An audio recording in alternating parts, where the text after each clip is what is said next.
ask you to close your eyes and think about your answer to the following question. What in this world do you want the most?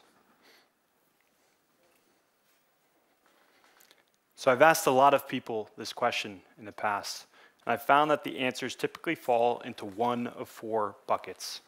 The first is possession.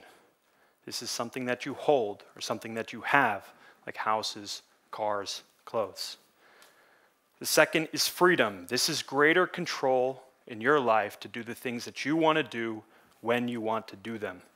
I want to retire early. I want to go on vacation wherever and whenever I want. The third is security. This is about protecting against bad things, or if something bad happens, that you can handle it. And the fourth is purpose. This is about something bigger than yourself. I want to change the world. I want to save the world. And when you put it all together, you get the circle of non-financial wealth, or what I like to call wealth beyond money. And the interesting thing about this circle is that it's unique to you. It's unique to who you are, what's your stage in life, who are the people around you, what are the influences that impacted how you got to today. Let me give you an example. This is my son, Art, and his favorite thing on the planet is chocolate, a possession. And slightly after chocolate, and often impacted by his intake of it, is his desire to choose his own bedtime. Freedom. Possession and freedom. This is my son's circle of wealth beyond money. Now, if you look at mine, it's quite different. Right? So after seeing my son struggle through his premature birth at the height of COVID, I focused on the health and safety of my family, security. And when I'm not with my family, I'm focusing on changing and progressing the world. Purpose. And my son did not get his love for chocolate from my wife. So there are some other things that fill out my circle.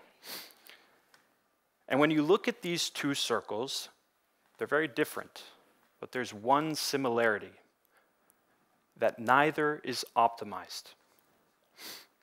My son wants more chocolate, and he wants to go to bed later, and I want greater assurance that I'm there to give him chocolate, and that I can do so in a thriving and sustainable world. So if this is where we are today, this is where we want to be. And this is where non-financial wealth gets introduced to financial wealth. And my base claim is that while it's not totally responsible for all of your wealth beyond money, financial wealth is a huge driver of your wealth beyond money. Let me give you an example. Many of us want to increase our efforts in the fight against climate change. And there are things that we can do which have no cost. Right? We can recycle, we can eat less red meat, we can walk instead of drive our cars, but unless we want to live like hermits, right, we need to think about how financial means can help us progress in the fight against climate change. For example, we need to invest in green energy. That requires money. We need to drive electric cars. That requires money. We need to purchase the direct capture of carbon from the air to remove the CO2 from the air. That requires money. So money is needed in order to achieve wealth beyond money. So how do we achieve money? And the first option is you increase your salary. All right, so many people are working towards a salary increase. And that's often easier said than done. And the problem with working towards a salary increase is that it often causes you to give up some parts of the circle that you've already developed. When you're working super hard and you've taken on additional responsibility and additional stress, it's going to prevent things that are outside of your work life. All right, so if your wealth beyond money is to spend time with your family and you're working towards a promotion, you will spend less time with your family. So there's a high personal cost for the pursuit of financial wealth when it comes to salary. So I'm not going to focus there. Instead, I'm going to focus on the second traditional method of increasing your financial wealth, which is investing. And investing is the key to unlocking wealth beyond money. So investing is basically where you take the money that you have, you put it into something, and you expect more money in return in the future. Now, I've heard it all before about investing, which is it's only for wealthy people, it's only for banks and hedge funds, and I'm going to lose all my money, and it's not for me. Well, today I'm going to talk to you about how investing is not only for you, but the sooner you realize it, the better it is for you.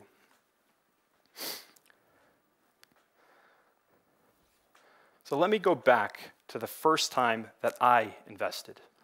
It was 2001. And my wealth beyond money was gadgets. I loved gadgets.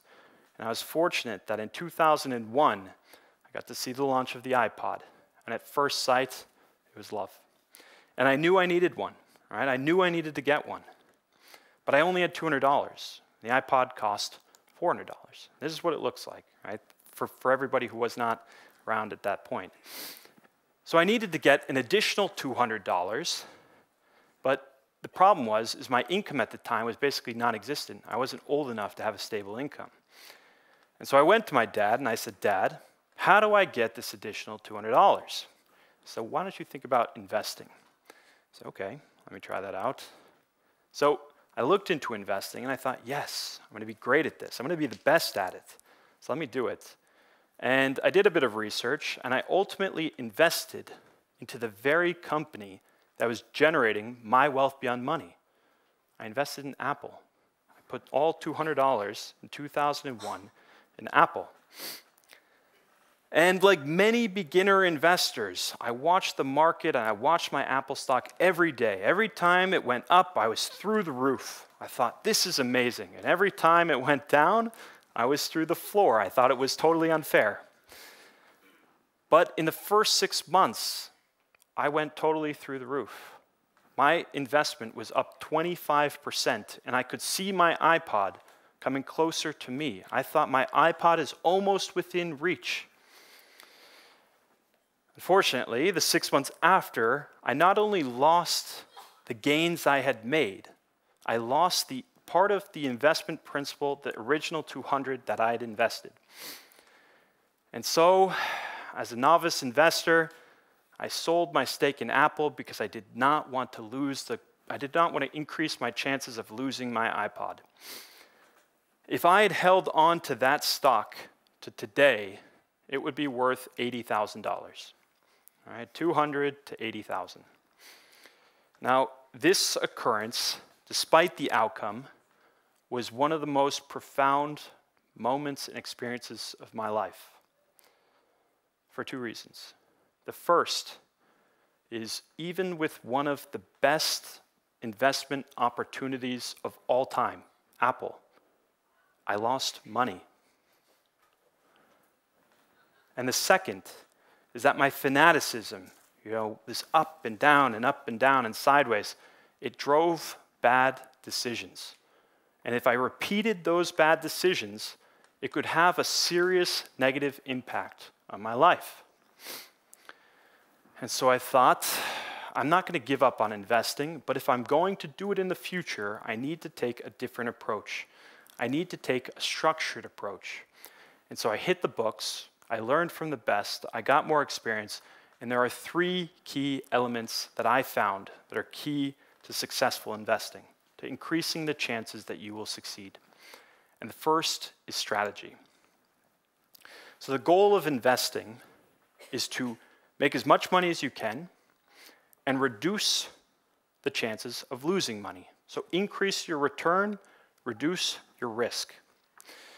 And Harry Markowitz, a Nobel laureate, he put together what is called the efficient frontier, and it looks something like this. And basically, what this graph does is it maps out the different optimal portfolios that you can have for a given risk or a given return.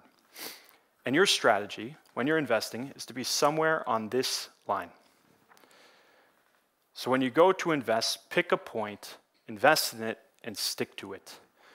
So a lot of people, what happens is they pick a point, and then they hear something, and then they sell or they buy or they do something different than their strategy. But if you do that, then it's not really a strategy in the first place. So stick to your strategy. And the only time you should change it is if you have a fundamental shift in the risk versus return preference that you have. You have a fundamental shift in your life which changes your risk versus return, so you should change on this curve. Okay, the second element is capital. So if you invest 1 franc and you turn it into 2, I mean, congratulations, but your life is no different. Right? It's still the same life. You now have 2 franc. But if you invest 50,000 franc and you turn it into 100,000, your life is now different, right? Fundamentally different. And so in order for investment to have a meaningful impact on your life, you need to start with a meaningful amount. And what's that amount? Right? So it's a personal question and a personal answer that you have to come up with yourself. But the way that I like to think about it is you invest your long-term savings. These are the savings you don't need today, that you don't need tomorrow, and you don't need in the short term, the long term. But what if you don't have any savings and no long-term savings, or you have a little bit? Well, my suggestion to those people is, if they can, to put aside a fixed amount every month or every quarter, every 6 months into a dedicated investment pot. And when that investment pot is big enough, pull the trigger and start your investment journey. Okay, the third element is time. And this is probably the most important. Investing is not magic. I'll repeat that. Investing is not magic. You cannot invest one day and expect to double your money the next. It does not work like that. And time is one of the most critical elements of investing successfully. And history has shown that. So if you take the S&P 500, which is an index of 500 of the largest US companies, and you look back at the history of the index since 1937, which is when we got the data from, if you pick a 1-year period, right? So if you pick any year between 1937 and 2021, there is a 23.5% chance that the year you pick lost money. 23.5%. But if you take a 20-year period, right, so you take January 1st of any 20 years since 1937, and then you sell December 31st, 20 years later, there is a 0% chance that the 20-year period you picked would have lost money. So clearly, the longer you invest, the more likely you are to generate positive returns. The shorter that you invest, the greater the likelihood that you generate negative returns. So over the past 10 years, I've applied these 3 elements to my investment strategy extremely diligently. I found an advisor. I invested 90% of my long-term savings into the strategy that my advisor and I came up with, and then I stuck with it, and I haven't shifted. Through all of the things that have happened in the world, I stuck with the strategy that I set with my advisor. And for that, over the past 10 years, I've tripled the amount of money that I originally invested. And importantly, I did so without lifting a finger and with minimal stress. I tripled the money. But this is my story, right? And I seek growth. I seek empowerment. I don't just talk about wealth beyond money, I go for it. But as I explained before, there's a sentiment that's often found for non-investors or for beginner investors, which impacts their view on investing, and that's fear. And I had that in the Apple case, and it impacted the way that I behaved. We live in a very stressful world, and money in particular is a huge driver of that stress. Many people often look at investing as risk, and a risk not worth taking. And they associate investing with that risk. And this leads to what's called risk aversion, which is where you take the certain option, even if you know it's suboptimal, rather than the perceived riskier option, which is optimal. And this is one of the negative effects that investing has had to deal with. But in fact, it is risk aversion to investing that is itself the biggest risk. Because if we prioritize risk instead of return, we miss out on the beauty of investing, which is its ability to empower and its ability to drive wealth beyond money. If you invest now, you can buy that dream home in the future. If you invest now, you can retire years earlier. If you invest now, you can secure the future for your children. If you invest now, you can secure the future for our planet. Investing is not only critical for the individual, it is one of the unique global mechanisms that can shape the course of mankind. The types of companies that we collectively invest in are the companies and industries that succeed. And if we invest in the companies and the industries that are driving change, that are driving progress, that are driving innovation, then innovation, progress, and change will happen. But in order for investing to fulfill its potential for good, that shift in mindset from fear to empowerment, it must happen, and it must happen now. So I'm going to take you back to where we started. I'm going to ask you to visualize the thing you want most in this world. But this time, when you visualize it, think about how far away you are from achieving it. The farther away you are from achieving it, the farther away it should appear in your mind. Investing can bring it closer. Thank you.